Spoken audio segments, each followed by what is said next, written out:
যুক্তরাষ্ট্র ও ইরানের মধ্যকার যুদ্ধ বন্ধে খসড়া চুক্তি নিয়ে হোয়াইট হাউসে গুরুত্বপূর্ণ বৈঠক শেষ করেছেন মার্কিন প্রেসিডেন্ট ডোনাল্ড ট্রাম্প। তবে বৈঠক শেষ হলেও আসেনি চূড়ান্ত কোনো সিদ্ধান্ত।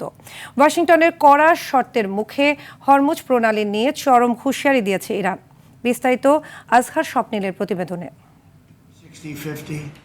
ইরানের উপর মার্কিন শর্ত চাপিয়ে যুদ্ধবন্ধের খসড়া চুক্তি নিয়ে হোয়াইট হাউসের সিচুয়েশন রুমে বসেছিলেন ডোনাল্ড ট্রাম্প। দীর্ঘ 2 ঘন্টার এই বৈঠকে ট্রাম্প সাফ জানিয়েছেন ওয়াশিংটনের রেড লাইন একটাই, ইরান কখনোই পরমাণু অস্ত্র বা বোমা তৈরি করতে পারবে না। তবে মার্কিন এই একতরফা চাপের মুখে তেহরানও নিজেদের অবস্থানে অনড়। ইরানের পররাষ্ট্র মন্ত্রণালয় স্পষ্ট করেছে, আলোচনা হলেও কোনো সমঝোতা চুক্তি এখনো চূড়ান্ত হয়নি। কৌশলগতভাবে গুরুত্বপূর্ণ হরমুজ প্রণালীর নিয়ন্ত্রণ কেবল তাদের হাতেই থাকবে বলে সাফ জানিয়ে দিয়েছে ইরান।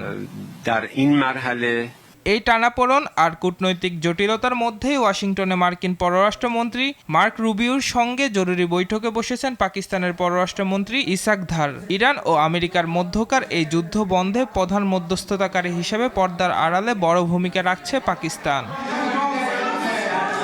এমন কূটনৈতিক লড়াই আর আলোচনার মধ্যেই জলসীমা শক্তি প্রদর্শন করেছে ইরানের রেগুলেশন গার্ড। হরমুজ প্রণালীতে অনুমতি ছাড়া প্রবেশের দায়ে 4টি বিদেশি জাহাজ লক্ষ্য করে সতর্কতামূলক গুলি ছুড়েছে তারা। মার্কিন নিষেধাজ্ঞাকে তোয়াক্কা না করার স্পষ্ট বার্তা দিয়েছে তেহরান।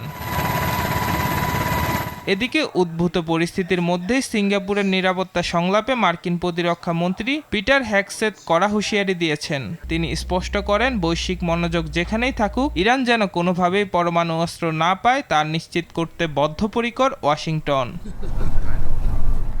আজহার স্বপ্নিল, RTV।